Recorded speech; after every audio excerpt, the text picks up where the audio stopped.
Hello, and welcome to the MMA Mic Drop Podcast. My name is Jade Bunky, and I'm joined by the one and only MMA Milo, who is not only an emerging MMA analyst, but also one of the nation's top up-and-coming youth surfers. In today's episode, we are going to break down everything that's about to go down at UFC 327, Procházka versus Ulberg.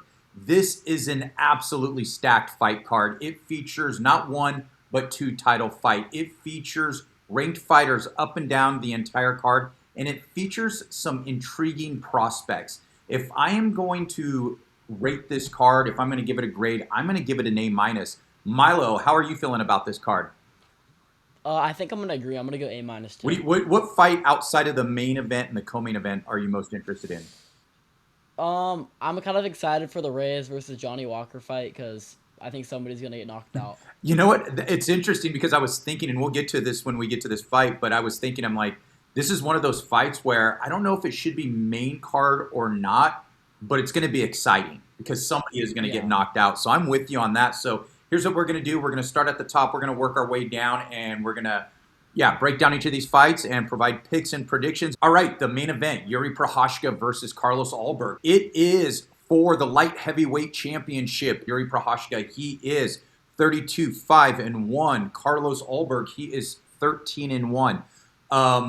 This is an intriguing fight. Both guys are strikers. Jiří Procházka. One of the things when you watch Jiří Procházka fight, which is fascinating, he's kind of got this kind of herky-jerky movement. He's a little awkward, but he is a finisher. Of his 32 wins, 31 of which have come by finish. That is absolutely crazy. In the UFC, he's 6-2. Of those 6 wins, they're all by finish. And his only 2 losses in the UFC have been to Alex Pereira, who is actually moving up to heavyweight to try to become the UFC's first 3-division champion. This is an exciting fight. You know, when I look at Carlos Ulberg, I mean, he is a kickboxer. He is very methodical. He trains over at, with Israel Adesanya. Before I give my pick, Milo, tell me, what are your general thoughts on this fight? I think it's going to be a really good fight. I think it'll be a close fight. I think Carlos Ulberg has like the age, and I think he'll have the stamina advantage in the later rounds. But I think Jiří is going to dominate in the first 3 rounds and end up winning by like a crazy decision. So you know what's interesting, when you mentioned Carlos Ulberg's age, that's what I thought as well. I thought he was the younger fighter. He's actually 35 years old, and I was surprised because he has that prospect feel. I believe he's 6-0 in the UFC. Or no, he's actually done better than that. He's 9-1 in the UFC, and he's on a 9-fight winning streak.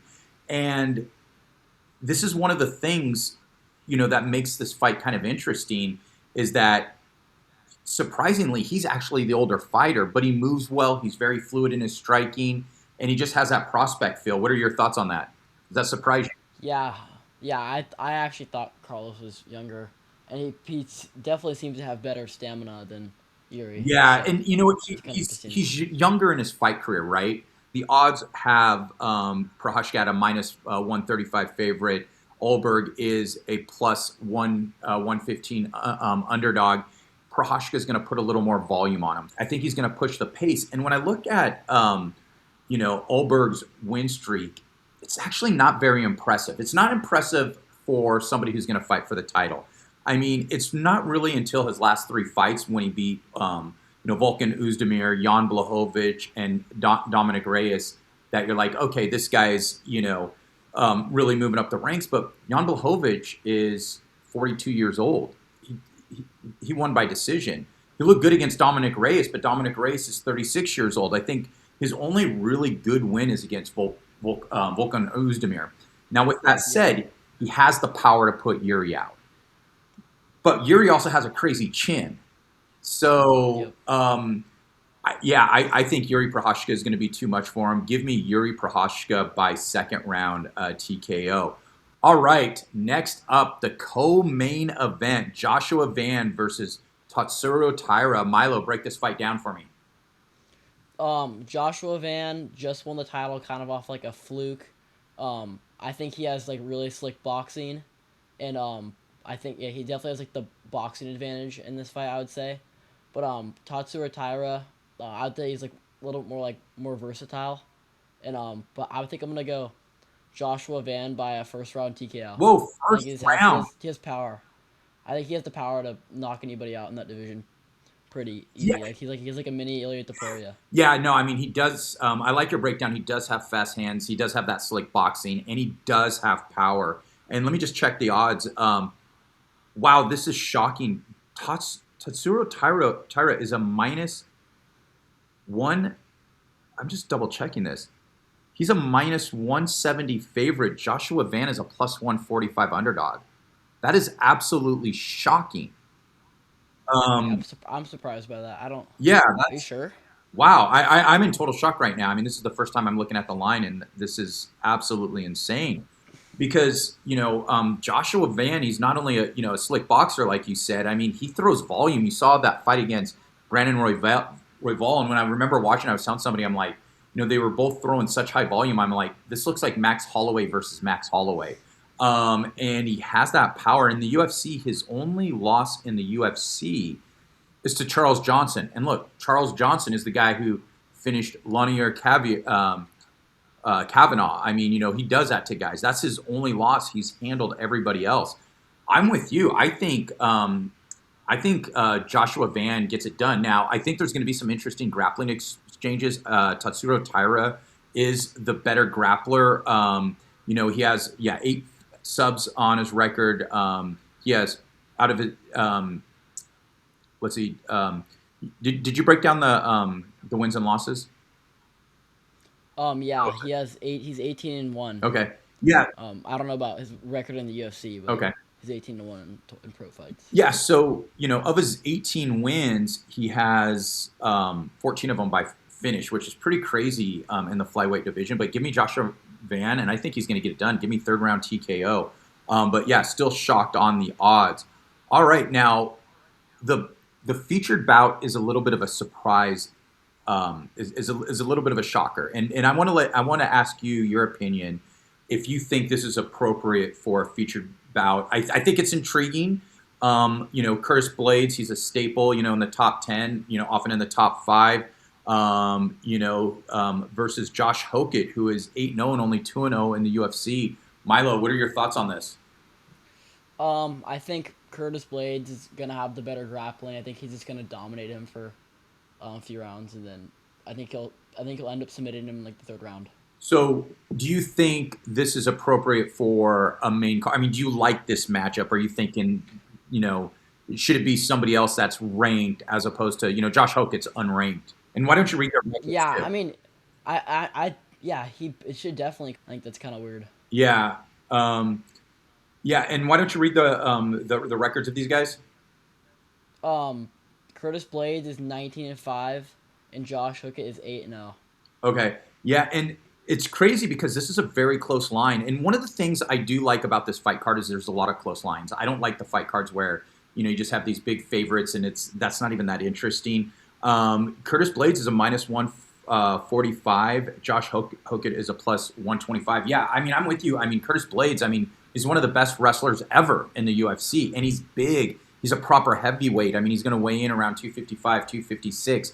And if you look at, his losses, it's usually to like a Derek Lewis, a Tom Aspinall, Sergey Pavlovich, Francis Ngannou, and he's handling basically everybody else. And you saw what he did against Alexander Volkov. I mean, he just ragdolled him. I mean, he was just, and you see him do this against these elite level fighters in the heavyweight division. Josh Hokit is 2-0 against very low level fighters. And when I say 2-0, 2-0 in the UFC. Now, Josh Hokit is an interesting fighter in the UFC. I mean, who knows how good he is. He's a great athlete. He played football at, I believe, Fresno State. He's very quick. He throws good volume. He's very aggressive. He's absolutely insane on the microphone. And my thing, though, is here's my only problem against somebody like Curtis Blaydes is Josh Hokit is small. He's going to weigh in about 230, 232, and Curtis Blaydes is going to outweigh him by about 30, 35 pounds. And that's going to be a problem when the other guy's a wrestler. And so, Yep. yeah, I think he's just going to be too big. You're saying he's going to be too good and too big. I'm thinking Yeah, I'm with you. It's probably a little bit of both. Give me Curtis Blaydes by second round submission. All right, who do we have next? We have Dominick Reyes versus Johnny Walker. Dominick Reyes is 15-5, and Johnny Walker is 22-9. Um, um, Johnny Walker tends to get knocked out a lot, In and spectacular fashion. Dominick Reyes does too. He also gets knocked out a lot, so I think somebody's gonna get knocked out. They're both powerful and big, so I think I'm gonna go Dominick Reyes by second round knockout. Yeah, and this is one of those fights that's I think really interesting. I think somebody is going to get knocked out. I mean, and Dominic Reyes, he was on this winning streak. He was looking good. Maybe there was a resurgence, and then he ran into Carlos Ulberg and just got destroyed.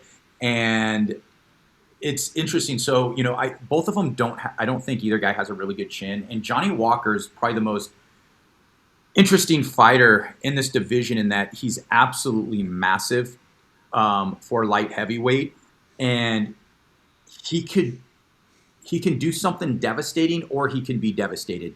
And I think where he falls off a lot, he loses a lot of fights when he tries to become patient. Johnny Walker is at his best when he's fighting like a wild man and he does something that's athletically crazy, uses his power, his length, and just does something crazy as opposed to trying to outthink somebody and outpoint somebody. Outskilled. Yeah, Yeah. outskill. Yeah, use for somebody who has against somebody who's better technique. But I think I'm going to go the other way. I think Johnny Walker's going to knock him out. I think he's going to turn Yeah. back to the wild man side. I think it's a really 50-50 fight. Just depends who gets punched first. Yeah, exactly. Give me Johnny Walker by first round knockout. This next fight, I absolutely love. It's Azamat Murzakanov versus Paulo Costa. Murzakanov, he is a minus 185 favorite. Paulo Costa, he is a plus 160 underdog. Paulo Costa, he is moving up to light heavyweight, and he has taken on an undefeated fighter. Azamat, he's 16-0, and he's 36 years old, but he is looking quick. He is looking crisp with his boxing. He is looking as good as ever. And this is an intriguing fight because in Paulo Costa's last fight, he reminded us, he still is that guy. He is that guy that started his career. I think it was like 11-0 before he came. He ran into that top level talent in the UFC, and it looked like he's fighting once a year. He may be not as good as we thought he was, but I believe it was against Roman Kopylov where he looked good. He was throwing good volume, showed good power, and moving up to light heavyweight for somebody that has to cut so much weight might be exactly what he needed. Before I give my pick, what are your thoughts? I think it's gonna be a good fight, but I think Azamat's just gonna. I think he's gonna knock him out in the second round. He has good power. He has 12 KOs. If he gets a win there, he's he's on the he becomes he's becomes a legit contender. He's undefeated. He's beat everybody the UFC's put in front of him, and I'm with you. I think he's going to get it done. Give me Azamat by third round TKO. All right, the featured prelim, Patricio. Oh, let me backtrack because in terms of nickname, let me just say that Azamat has one of the best nicknames in the entire sport. His nickname is the Professional, and when you look at him, he's quiet. He doesn't talk trash. He's not flashy. He just comes in. He takes care of business. And you look at anybody, in the top 10, is there anybody so unassuming as him? He does look like the quintessential the quintessential professional. So I did want to mention that. All right. Before that, we are going to get Patricio Pitbull versus Aaron Pico. Pico minus 300 favorite. Pitbull plus 250. Milo, why don't you give me the records and tell me who you think's going to win? Patricio Pitbull is 37-8, and Aaron Pico is 13-5. Don't they both? Do they come from PFL or Yeah, Bellator? Bellator and then to PFL. Yeah, exactly. Yeah, yeah. So it's kind of like two different. It's like a Bellator organizations. Yeah. championship fighter. Yeah. I think Aaron Pico has really slick boxing, and he has good grappling too. Do you know how old Patricio Pitbull Yeah, is? and I think that's the problem, and I'm going to look that up right now. I Yeah. think he's like 38, 39. Yeah, didn't Aaron Pico get knocked out bad in his last fight Yeah, too it was against against Lerone Lerone Murphy? Murphy. Yeah, I remember that. Yeah. I'm gonna go Aaron Pico by dominant decision. I think he's just gonna piece him up, all three rounds. Yeah, I'm with you on that. I'm looking it up. Yeah, Pitbull's 38 years old, and Pico's only 29 years old. He's still evolving. And look, Lerone Murphy is, an elite level fighter. He was just in a title eliminator against Mozvar Ivloev, and And he did really good too. yeah, He almost won that fight. exactly. So it's things happen, and I don't really throw shade at Aaron Pico for that. So and before that he was on a 3-fight winning streak. I think he's going to get it done, and I think the athleticism is going to be too much. And I think when I'm looking at his 13 wins, he has 11 by finish, and I think he's going to get it done. I think Pitbull at this age, at this stage in his career, he's just too old, too slow. Give me Aaron Pico by second round TKO. All right, who do we have next? We have Mateusz Gamrot versus Esteban Ribovics. I absolutely love this fight. Mateusz Gamrot is 25-4, and Esteban is 15-2. Yeah. Mateusz has like really good wrestling, and I think he out wrestled Armin, and we see how good he is. Yeah. We see how good Armin is, but I think. Do you know how old Mateusz Gamrot is? He's 35 right now, and that's. Yeah, I mean, he's not that that old, but he's not that young. No wait, yeah, he's 35. He's 35. Yeah, Esteban's 29, so he's definitely more in the prime of his career. But I'm gonna go Mateusz Gamrot by decision. Wow. Okay. Going for the older guy here, and you know what? I absolutely love this fight, and yeah, he beat Armin Tsarukyan, and most people think Armin Tsarukyan is the person who should be fighting Ilia Topuria for the title, and I do kind of agree with that sentiment. And I'm going to take a look at some of his wins. I don't think people realize how good Gamrot actually is. I mean, he's coming off a loss to Charles Oliveira. Charles Oliveira is one of the best fighters in the world still at this age. We saw what he did to Max Holloway, but look at his wins. Fiziev, Jalen Turner, Armin Tsarukyan, RDA, although RDA, was a bit older at the time. Yeah, he's that very good, very technical wrestler. Can you see what he's ranked? I know he's got to still be in the top 10. And why? Yeah. And why you do that? I like Ribovics. He's an exciting fighter. I mean, this guy just throws caution to the wind. He's ready to throw down. He will get in absolute wars. We saw that with his fight against Daniel Zellhuber. He can be a little reckless at time, but he can. He can finish a fight. We saw what he did to Terrence McKinney. He Terrence McKinney, meaning he knocked out Terrence McKinney with a head kick in 37 seconds. That's usually how quickly Terrence McKinney finishes people. Oh gosh. Mateusz Gamrot's number 8. Eight. So this is interesting. Yeah, because Ribovics is unranked, and this is like a going to be a very big step up in competition for him. Yep. And it's funny. Yeah, I think I was leaning the other way for youth, but I think Mateusz Gamrot, he's just too good. Give me Gamrot by decision. All right, before that, in a fight I wish was happening 2 years ago, but it's still an amazing fight. Kevin Holland versus Randy Brown. I absolutely love this fight. Kevin Holland, he is 28-15. Randy Brown, he is 20-7. No, let me just get the odds for the last fight. I do not think I did that. Let me see. You know what? We skipped a fight. Let's go back because it's Cubs. Oh, Cubs. Yeah. Oops. So let me just pretty big fight. It's his retirement fight. So Mateusz Gamrot is a -167. Ribovics is a +147 underdog. Let's break it down. I'll start it. I'll just give the odds. Cub Swanson is a +120 underdog. Nate the Train Landwehr a minus 140 favorite. Milo, why don't you break this down? Um, Cub Swanson's 42 years old and Nate is 37, so they're both kind of on the back end of their careers. Mhm. Um, I think it's going to be kind of a sleeper.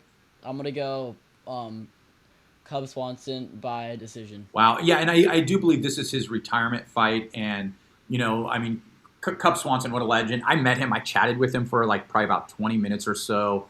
Very cool guy, very interesting, very thoughtful.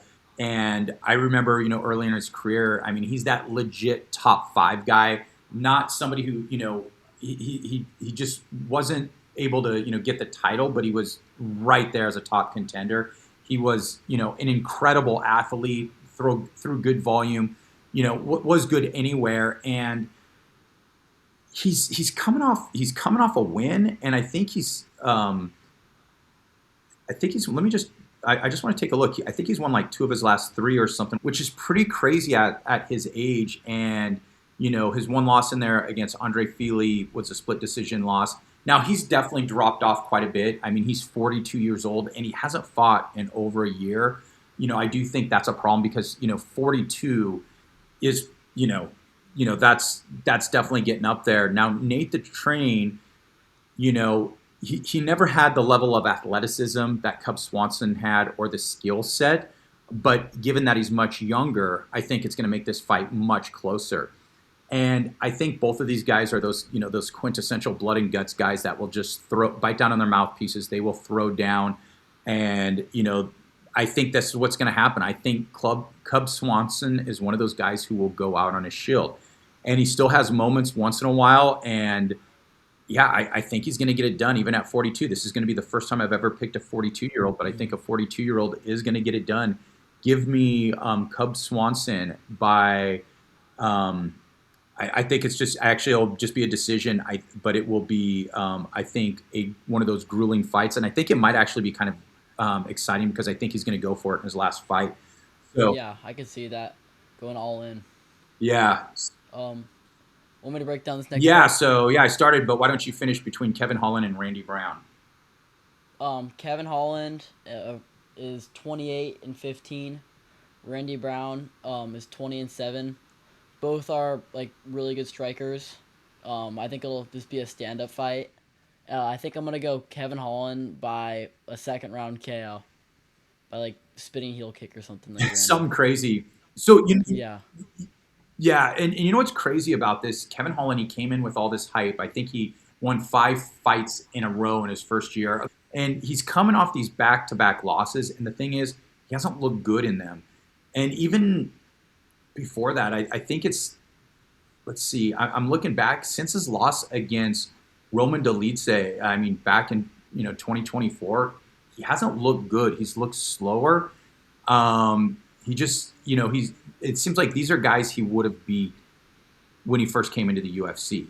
So let me just check his age. He's 33 years old. I mean, he should still be, right at the tail end of his athletic prime, not really slipping. Randy Brown, though, he is a long, rangy striker. And I read a stat, and I don't know if you can check it. I don't have it right here, but somebody mentioned Kevin Holland has a longer reach.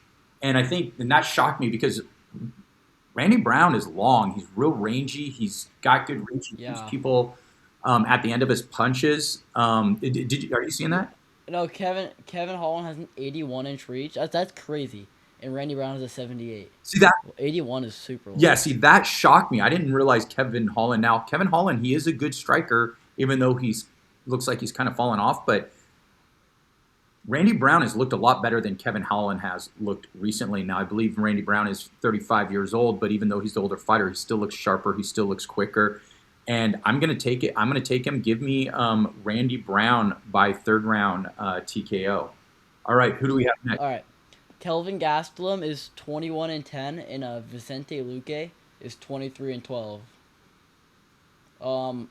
Kevin Gastelum, he's 34. They're both 34 years old. I think I'm gonna go Vicente Luque by a close decision.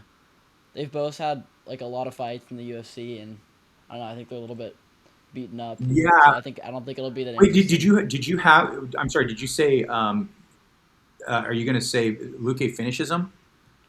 I'm gonna go by like a close decision, Yeah, like a crazy because decision. Gastelum doesn't get finished, and it's crazy. Gastelum has fought the who's who of the middleweight Yeah. division. I mean, he has fought everyone, and I don't even have to look. I mean, it's like Robert Whitaker, it's Israel Adesanya, it's now I will look Bisbing, Weidman, Vitor Belfort, Johnny Yeah. Hendricks, and you're just looking at some of these Jeez. names. I mean, it's Darren Till, Jack Hermanson, Jared Cannonier, you know.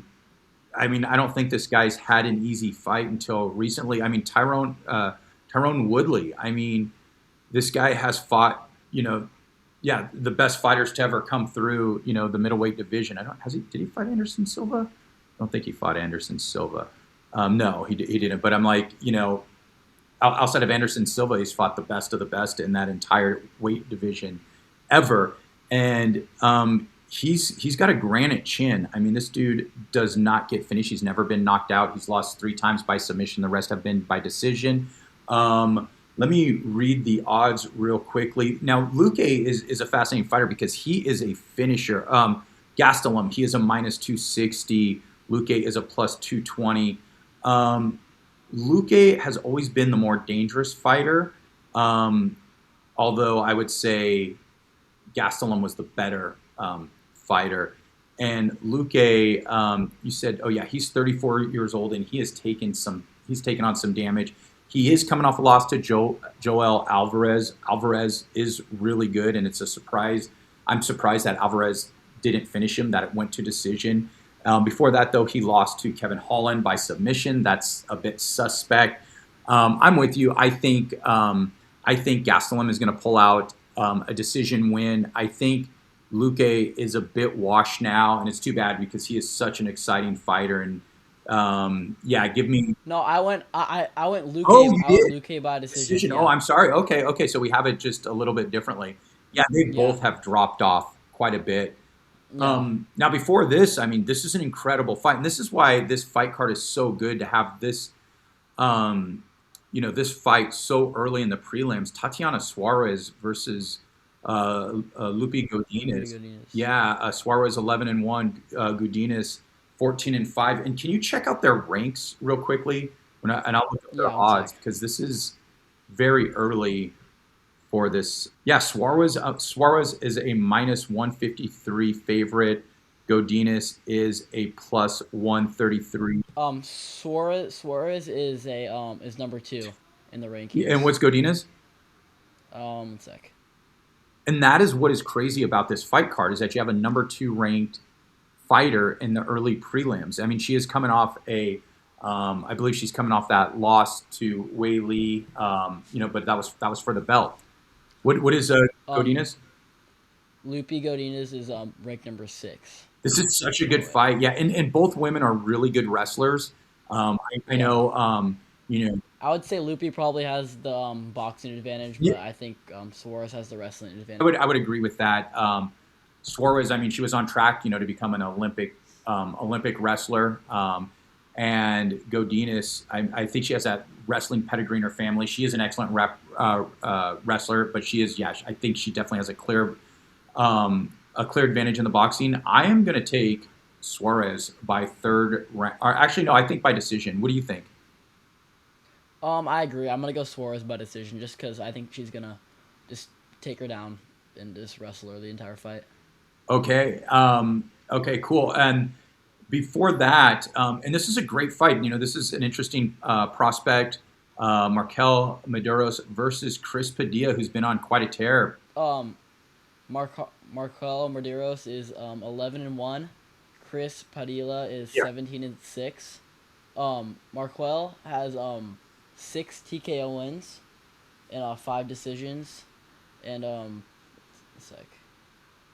Chris Padilla has 17 wins and 9 TKOs and 5 submissions. Chris is gonna have probably the grappling advantage. I'm gonna go Chris by decision. See, yeah, and I absolutely love this fight. This is actually one of my favorite fights on the entire card. Medeiros, I mean, he's on, I believe it's a 9-fight winning streak. Let me go 1, 2, 3, 4, 5, 6, 7, 8, 9. And in the UFC, he's on a 3-fight winning streak. So it's interesting to find out, okay, really how good is he? I mean, he is, he's still a prospect. He's 29 years old. And Padilla is no joke either. He's on a similar win streak. Let me just check real quick. I think it might even be 9. 1, 2, 3, 4, 5, 6. Oh, it's a 7-fight win streak. But he's 4-0 in the UFC. And he's looked good, and I gotta say he has one of the best nicknames in the sport. It's Taco, Chris Taco Padilla. So I gotta weight that a little bit, but I am gonna go with. Ooh, I'm a little torn. I'm gonna go with Padilla by 3rd round TKO. And that one, if you are betting, 1, don't bet on anything we're saying, but 2, definitely don't even really take that too much into consideration with what I'm saying. That one, I really don't know on that one. That is a tricky one. And opening the card, this is somebody who has even a better nickname. Do you know Charles Radke's nickname? It's legendary. Chuck Buffalo. Chuck Buffalo. I have no idea what that is. I don't know. Nobody knows. That is awesome. Well, Chuck Buffalo is a -250 favorite. And he's 35, and Prado, who's like 23, is a +210 underdog. I think this line is way too wide. Now, Prado, he's lost all 3 of his fights, or at least 3 in a row in the UFC. Why don't you break this fight down? Tell me, what do you think?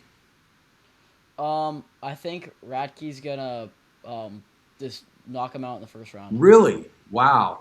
Mm-hmm.